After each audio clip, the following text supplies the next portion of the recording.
Boa noite, irmãos. Ai, Jesus, queridos.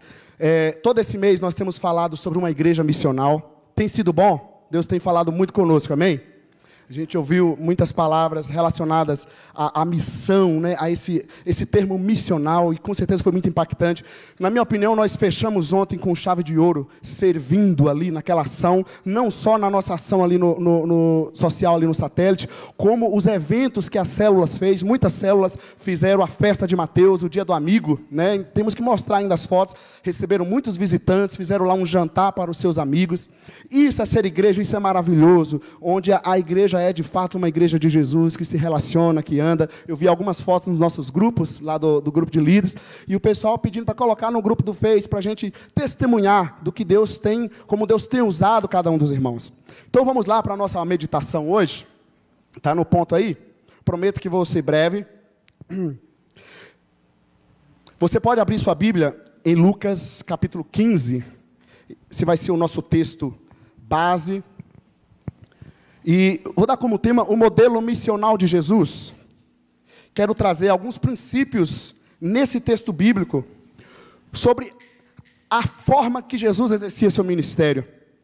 Ontem nós estivemos lá em São Paulo, o dia ontem foi maravilhoso. Está vendo que a voz estava uma bênção. E no evento de música lá com o pessoal, e foi muito impactante.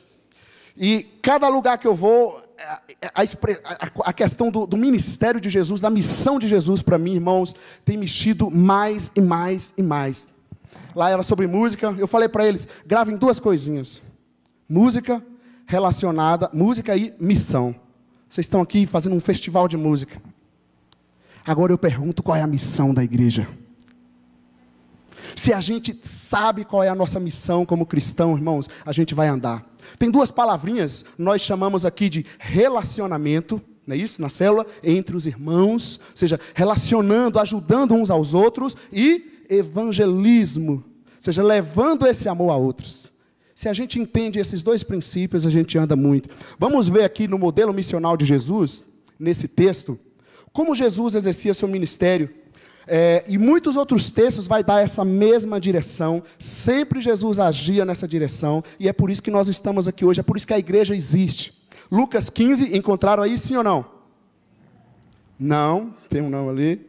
Lucas 15, vou encontrando.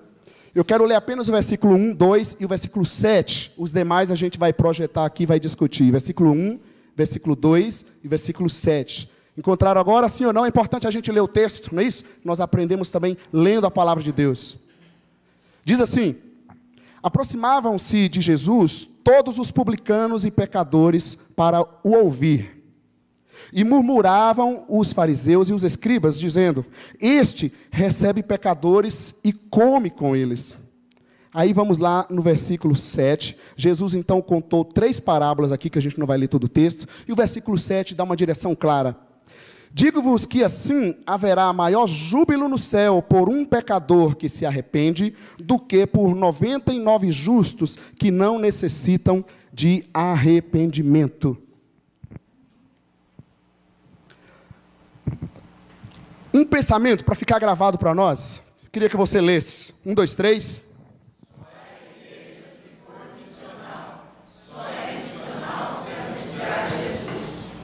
Concorda com isso? Só a igreja, se for missional, se realmente servir a missão do Senhor da igreja. E o que é ser missional? Anunciar Jesus. Não anunciar religião, não anunciar costumes, não anunciar denominação, não anunciar doutrinas, costumes humanos, mas anunciar o Evangelho de Jesus. Então, eu quero ver com vocês 3 princípios no ministério missional de Jesus, no modelo missional de Jesus. O primeiro deles foi os 2 textos que nós lemos aqui de início, versículo 1 e versículo 2.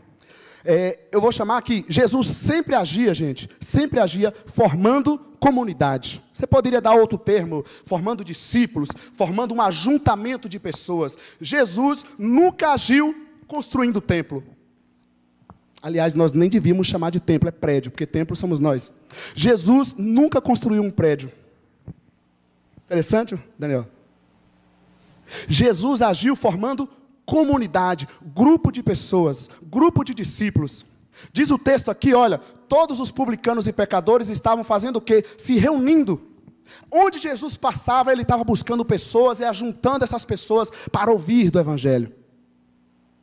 E esse modelo nós temos que trazer para a nossa caminhada. Nesse texto nós vimos falar que os pecadores estão reunindo para ouvi-lo. E os fariseus, que eram os religiosos da época, estavam fazendo o quê? Não é interessante? Porque, gente, se for aplicar para nós hoje, quem são os fariseus? Seriam nós. Então, assim, tem hora que eu penso, na nossa vivência cristã, na nossa vida cristã, o que é que nós estamos fazendo? Como nós estamos discutindo nesse mês, né, sobre a missão. E eu sei que você fala assim, pastor, quando é que vai falar da bênção de Deus, da ajuda de Deus, de família? Próximo mês a gente vai falar disso. Hoje a gente vai terminar falando da missão de Jesus. Muitas vezes parece que nós estamos perdendo, gente, esse princípio de Jesus, de buscar formar comunidade, a juntar discípulos, a juntar pessoas, porque muitas vezes as pessoas creem em Deus. Eu costumo dizer nas nossas reuniões, nos nossos líderes, e vocês sabem disso, não me deixa mentir sozinho, brincadeira, vocês sabem disso que, eu digo sempre, as pessoas querem Deus, com exceção de alguns ateus à toa, né, ateu graças a Deus, as pessoas querem Deus, o que elas não querem, e não devem querer mesmo, é religião, porque a religião tem destruído o nosso mundo, mas as pessoas estão sedentas de Deus. Então o que Jesus fazia?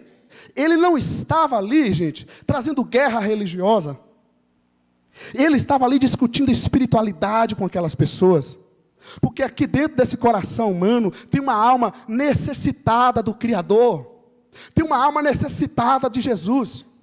Eu sempre digo meu próprio testemunho, eu odiava a igreja, onde eu passava que tinha uma igreja, eu saía longe. Então eu entendo essas pessoas, mas Deus não se importa com isso, Ele pega a gente onde Ele quiser, e um dia Ele me pegou lá dentro de casa, com a Bíblia da minha mãe escondido, e o Espírito Santo ali agiu e começou a mexer na minha vida. Jesus sempre agia formando comunidade, ajuntando pessoas para ouvir a palavra. Então veja a importância de se viver a comunidade. Alguns textos, vamos ler juntos aqui, 1, 2, 3.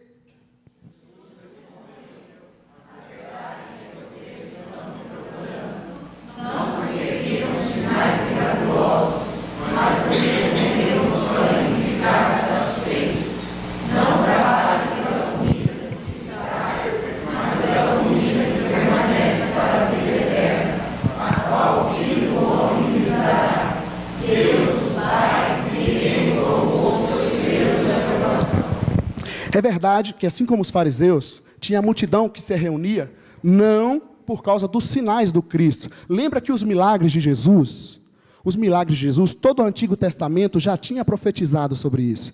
Isso era o sinal que ele era um Messias, e eles conheciam as Escrituras.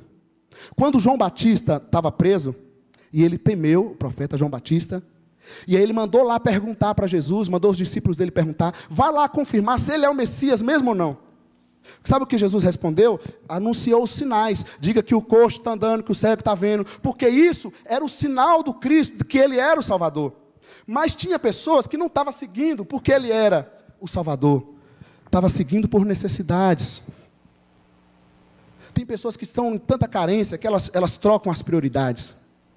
Jesus disse, vocês estão seguindo só pelo pão que vocês estão comendo, vocês não estão entendendo que eu sou o pão da vida. Nós fomos lá ontem fazer uma ação social, não é isso? Mas não assistencialismo. Nós não queremos que as pessoas se tornem dependentes de nós, recebendo um alimento, uma ajuda, não. Nós queremos que elas se tornem independentes, dignas do Criador que a fez, como um ser humano, a sua semelhança, a sua imagem e semelhança. O que nós queremos é dar um pontapé para que ela se levante e creia que há um Criador, que há um Deus Todo-Poderoso, que pode mudar a situação dela. O que nós estamos fazendo é isso. Nós não queremos prender essas pessoas em nós. Queremos é que elas se levantem e vivam como Deus quer que elas vivam. Amém? Mas, continuando alguns textos bíblicos, mostrando a importância da comunidade. Vamos ler juntos, 1, 2, 3.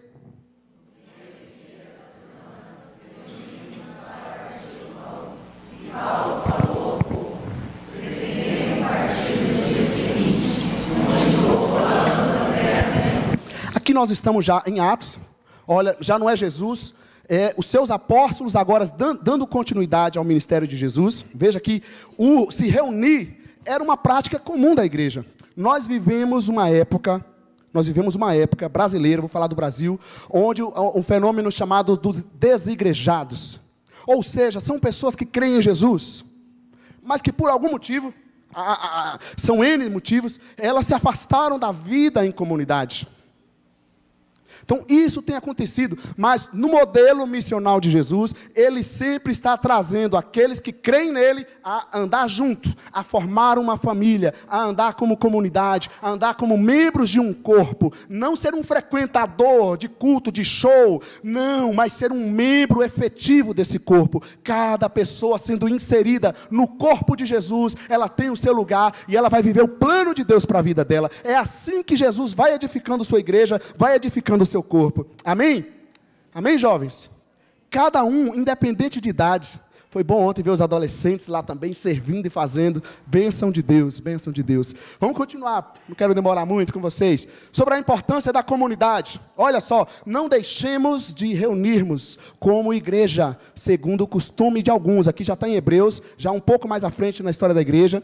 Mas encorajemo-nos uns aos outros, ainda mais quando vocês veem que se aproxima o dia. Que dia? O dia da volta de Jesus.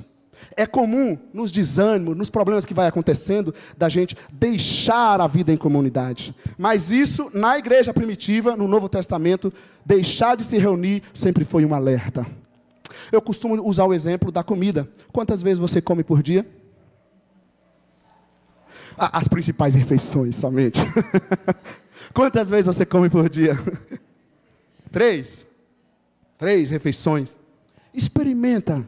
Vamos fazer esse teste essa semana. Experimenta ficar a semana inteira sem comer. Aí depois você experimenta a outra semana também. Aí depois você experimenta a outra semana também. O que vai acontecer, Daniel? A saúde da mulher, a Bruna aí, o que vai acontecer, né? Não vai enfraquecendo? Gente, sabe o que significa isso?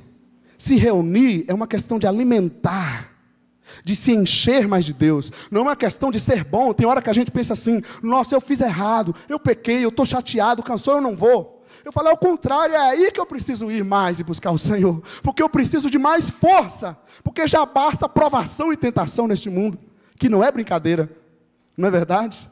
Então, o reunir é um momento de buscar mais a Deus. E eu creio piamente que, queridos, o momento que a igreja está reunida é um momento marcante, é um momento de poder. E quem dera a gente abrisse mais o coração e aprendesse ainda mais a adorar a Deus nesse momento que a igreja está reunida.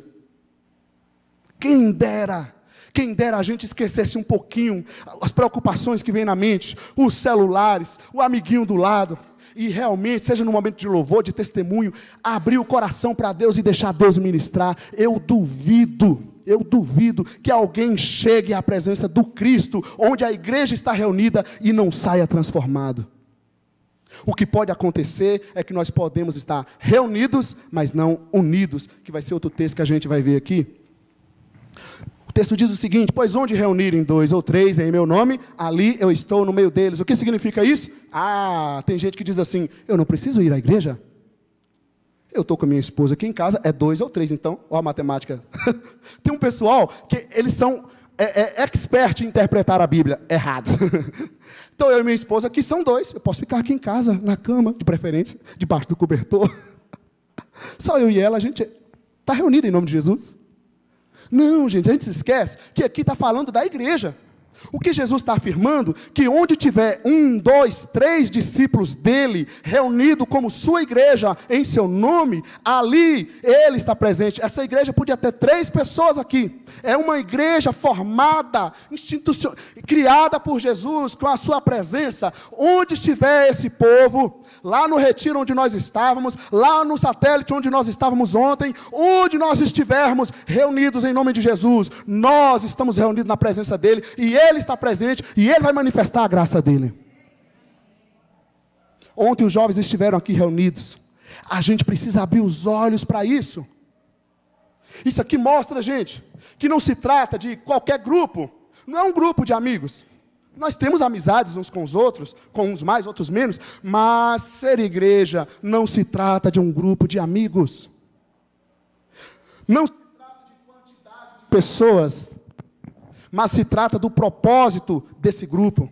Em nome de quem esse grupo está. Isso mostra para nós, queridos, que muitas vezes eu e você estamos aqui no culto de corpo presente, mas nossa mente, nosso coração não conseguiu chegar, por algum motivo. E eu espero que hoje a presença de Deus mexa ainda mais conosco. Eu espero que não tenha ninguém aqui que precise disso, mas se tiver, Deus é gracioso para agir na nossa vida e para abrir o nosso entendimento espiritual. Muitas vezes a gente está naquele momento de oração, a gente chama para orar, para buscar a Deus, e aí tem aquele irmãozinho que quer ser mais inteligente, mais espiritual, aí o povo está lá clamando, sabe aquele momento que a igreja está, oh Senhor Deus poderoso, e o irmãozinho está assim. Eu não sei que negócio que acontece. Se ele... Tem gente que fala assim, não precisa fechar o olho, verdade, mas então fala, então ora. Não é estranho? Sim ou não, gente? Sim ou não, Josias? Você é Ponte Pretano, né, Jô? Está triste, né, Jô? Calma. Deus vai intervir na sua vida. Eu não sei na ponte, mas na sua vai. Ok, gente? Jesus, primeiro princípio, Jesus agia sempre formando comunidade.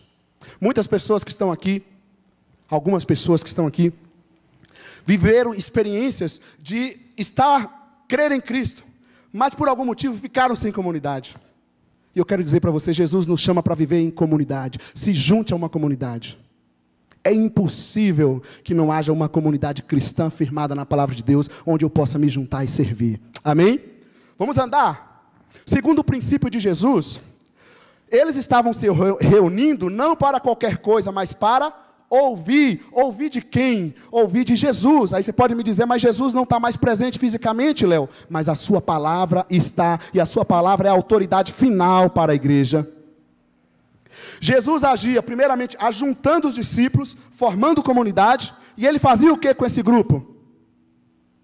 Discipulava esse grupo no seu evangelho.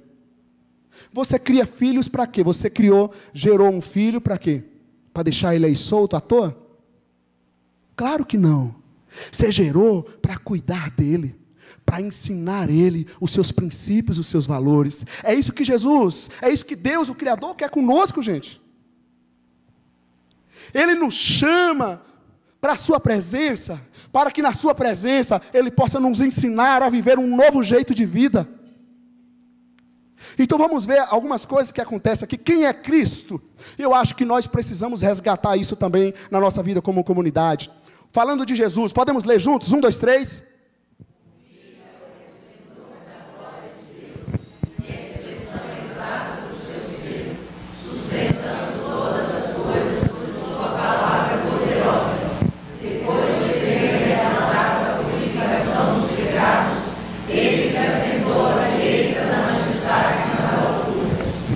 Fantástico. Quem é Jesus? Vamos continuar. Olha que textos maravilhosos. Só as mulheres agora. 1, 2, 3.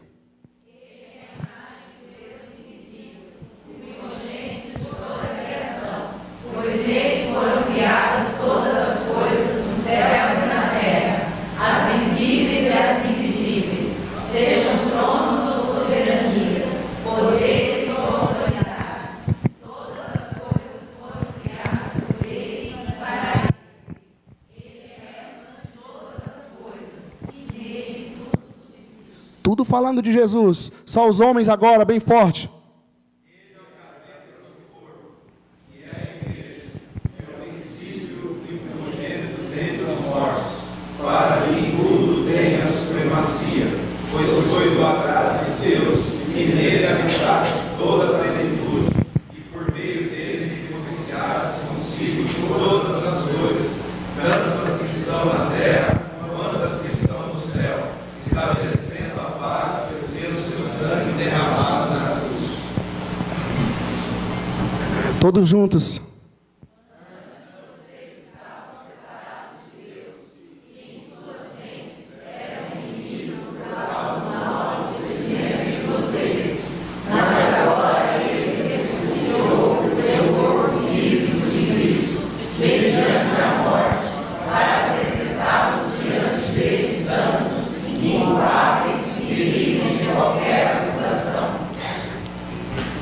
vou ler essa parte para vocês agora. Desde que, olha a importância, desde que continuem alicerçados e firmes na fé, sem se afastarem da esperança do Evangelho, que vocês ouviram e que tem sido proclamado a todos os que estão debaixo do céu. Esse é o Evangelho do qual eu, Paulo, o apóstolo Paulo, me tornei ministro. Se Cristo é tudo isso, é esse Senhor todo-poderoso e maravilhoso, o que nós precisamos fazer, gente? Cada área da nossa vida precisa passar pelo discipulado de Jesus. Tudo que nós aprendemos da nossa convivência social precisa passar pelo processo do discipulado de Jesus. Filhos, nós precisamos aprender a ser um filho conforme o Evangelho de Jesus. Pais, mães, precisamos ser pais conforme o Evangelho de Jesus. Profissional, nós precisamos ser um profissional conforme o Evangelho de Jesus. Maridos e esposas, precisamos ser cônjuges conforme o Evangelho de Jesus. Jovens, precisamos namorar, casar conforme o Evangelho de Jesus. Gente, precisamos passar por lutas e tribulações neste mundo conforme o Evangelho de Jesus. Amém? Cada área da nossa vida. Então, eu diria assim, no mundo nós aprendemos, sejam individualistas. Jesus fala, eu vos digo, vivam em comunidade. Vocês aprenderam a ser egoístas, pensarem só em si mesmo. Pois eu vos digo, lembra das bem-aventuranças? Eu vos digo, aprenda a viver em comunidade. Aprenda a pensar no outro. Nós aprendemos no mundo a ser consumistas. E Jesus diz, aprendam a ser doadores. Nós aprendemos no mundo a buscar a bênção. Não é assim? Venha buscar a tua bênção. O Evangelho diz, leve a bênção. Nós aprendemos, não leva o desaforo para casa. O Evangelho diz, aprenda a dar a cara a tapa. Nós aprendemos a ganhar a vida, mesmo que a gente pise no outro, mesmo que a gente se torne corrupto. Mas o Evangelho diz, você quer ganhar a minha vida? Aprenda a perder a sua vida. Você quer ganhar a vida eterna em Jesus? Aprenda a perder a sua vida. Discipulando no Evangelho de Jesus. É fácil, gente? Fala a verdade. Não é fácil. Mas é maravilhoso, porque não é pela nossa força, é pela graça de Deus. Apóstolo Paulo diz, quando eu estou fraco, aí que a sua graça se manifesta de uma forma poderosa na minha vida. Gente, grande lição na vida cristã. Essa não é Ponte Pretana, não. Grande lição na vida cristã, gente, é nós aprendermos a passar pelos problemas que nós temos neste mundo. É tremendo. Naquela hora que você está enfrentando tentação, esse é o momento de você deixar Deus trabalhar na sua vida. Naquela hora que você está enfrentando uma provação, este é o momento de você deixar Deus agir na sua vida. Naquela hora que você não vê as coisas acontecerem como você esperava ou achava que devia acontecer, esse é o momento da gente abrir o coração e dizer, Deus, o que o Senhor quer comigo? Porque é agora que eu vou poder verdadeiramente me render totalmente a Ele, porque não há nada mais que eu possa fazer. Jesus sempre agia ajuntando pessoas, formando comunidade e discipulando essa comunidade, discipulando esse grupo. E eu creio que é um dos princípios que tem faltado muito na nossa igreja brasileira. Está disposto a isso, amém? Discipulemos, ajudemos uns aos outros. Vamos andar. Terceiro princípio, e assim a gente termina. Jesus então agia formando comunidade, discipulando essa comunidade no seu evangelho, para quê?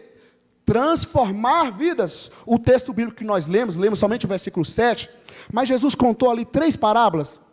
A parábola da moeda perdida, a parábola da ovelha perdida e a parábola dos filhos perdidos. Tradicionalmente o filho pródigo, mas o versículo 11 fala de 2 filhos. Um que foi para o mundo e um que ficou dentro da igreja, mas os 2 estavam perdidos. E o que há em comum nesses 3 textos, gente? O que há em comum aqui é que a alegria de Deus, sabe onde Deus está alegre? É quando há no nosso coração arrependimento. Quando há no nosso coração a disposição para mudar. E eu quero perguntar a você, nós estamos aqui nessa noite. Você pode deixar Deus transformar a sua vida nessa noite? Sim ou não? Verdade? Olha lá, que Deus ouve a nossa oração. Você falou sim? O pessoal fica com medo, né? A Denise. Sabe o que a gente aprende aqui, ó? É Deus, o Criador. Ele é quem está em busca do perdido. Nós podemos não estar interessados, viu? Mas o Senhor, o Criador, Ele está buscando. Sabe que nós estamos aqui porque Deus nos buscou. A gente tentava fugir dele, mas Ele vai atrás de nós. Então, eu quero pensar com você, tem duas coisas que nós precisamos entender para a nossa transformação. A nossa condição original. O que significa isso? Nós temos que lembrar do nosso processo como ser humano. A Bíblia diz que todo ser humano, Romanos 3:23, todo ser humano pecou e foi destituído, ou seja, separado da glória e da presença de Deus. Todo ser humano. Ok, Daniel? Isso aqui é um fato bíblico. E nós precisamos entender a nossa condição de estarmos separados de Deus. Aí nós então recebemos Cristo. Através dele somos reconciliados com Deus. Ok. Mas tem um detalhe que precisa acontecer conosco. E eu estou falando para você, para nós cristãos, que cremos em Jesus, que estamos andando em Jesus. Nós precisamos agora trazer todas essas áreas da nossa vida e deixar Ele transformar. Sabe o que isso significa, Luiz? Eu preciso ter a coragem. Eu preciso ter a coragem de entender que eu tenho dificuldade com algum vício. Que eu tenho uma limitação com aquele vício. Que eu tenho uma limitação na área emocional, que eu tenho uma limitação na compulsão por comida, que eu tenho uma limitação no vício agora pela internet, que eu tenho uma limitação pelas tecnologias que estão aí. Vocês estão vendo agora essa moda da baleia azul, jovens se suicidando. Como que Deus vai transformar a minha vida se eu não enxergar a minha necessidade? Se eu não enxergar a minha necessidade, a minha situação. Eu costumo dizer que arrependimento é para corajoso. É gente que mostra a cara a tapa e diz: Senhor, eu pequei. Foi isso que o filho pródigo fez. Um deles. Ele deixou tudo, ele abandonou seu pai, pegou toda a sua herança e torrou no seu pecado no mundão. Gente, ele aprontou, fez tudo de errado. Mas a graça de Deus é maravilhosa, porque ele estava lá naquela situação, e o Espírito Santo iluminou e tocou na vida dele, e ele começou a pensar: eu estou aqui nessa situação, e lá na casa do meu pai, tem comida à vontade, lá na casa do meu pai, tem alegria, e eu estou aqui nessa tristeza, lá na casa do meu pai, tem perdão, e eu estou aqui nessa situação de pecado, lá na casa do meu pai tem esperança, e eu estou aqui querendo me suicidar. Lá na casa do meu pai tem vida, e eu estou aqui pensando em morte. Lá na casa do meu pai tem salvação, e eu estou aqui perdido. Lá na casa do meu pai tem união, e eu estou aqui vivendo essa guerra. Precisamos olhar para a nossa vida e deixar o Senhor penetrar em cada quarto, em cada cômodo, e ir trabalhando, transformando a nossa vida. Quando nós aceitamos o discipulado dele, ele vai transformando. Alguns textos bíblicos falam de fé em fé, de glória em glória. Cada momento a gente está aprendendo mais de Deus. Isso é sempre o que Jesus fazia. O interesse de Jesus é nos tornar, Jonatas, parecido com Jesus. Sabia disso? O interesse dele é que a gente chegue à plenitude, à maturidade cristã. Independente da nossa idade biológica, o interesse dele é que a gente se torne maduro espiritualmente na presença dele. E para isso nós precisamos deixar o Espírito, a palavra, a vida em comunhão com a comunidade, agir em transformação da nossa vida, que cada área da nossa vida possa ser transformada. Gente querida, eu sei que você tem enfrentado situações, tanto de provações quanto de tentações. E muitas vezes, sabe o que nós fazemos? A gente se cansa de lutar. E a gente se entrega. E a gente se rende. A gente anda com pessoas por todos os lugares. E eu posso afirmar para você, O ser humano é carente, está ferido. Não é só nós, todo ser humano está carente de Deus. Esse mundo, a Bíblia diz que jaz no maligno. Esse mundo é terrível. É tribulação por todo lado. É tentação por todo lado. E o ser humano está machucado, ferido. Há famílias que estão sendo destruídas. Pessoas vivendo enfermidades terríveis. Quando não é física, é emocional. Os relacionamentos destroçados. Há muita carência, há muita ferida. Sabe qual é o modelo de Jesus? Eu não quero fazer um show. Eu não quero que você faça um show para mim. Eu quero que você me deixe tocar na sua vida. Eu quero que você me deixe tocar nas suas feridas. Eu quero que você me deixe agir na sua vida. É isso que Jesus quer fazer conosco, gente. E você sabe muito bem que às vezes mexer na ferida dói um pouco. Quem sabe a tua esperança está acabando. Quem sabe o teu ânimo está acabando. Quem sabe as tuas forças estão se acabando. E eu queria dizer para você, deixa o Senhor agir transformando a sua vida. Deixa o Senhor agir curando a sua vida. Curando feridas do passado, presente, não importa. Deixa Ele agir na sua vida. Para isso é necessário somente algo. Somente algo. Tenha coragem de encarar essa situação e dizer, Senhor, eu não aguento. Eu não quero mais viver dessa forma, Senhor. Eu não quero mais viver os meus desejos, os meus instintos, a minha vontade. Eu quero viver a tua plena vontade para a minha vida, Pai. Em nome de Jesus. Amém, gente? Olha, eu quero mostrar para vocês alguns textos que mostram essa necessidade de arrependimento e essa urgência de arrependimento.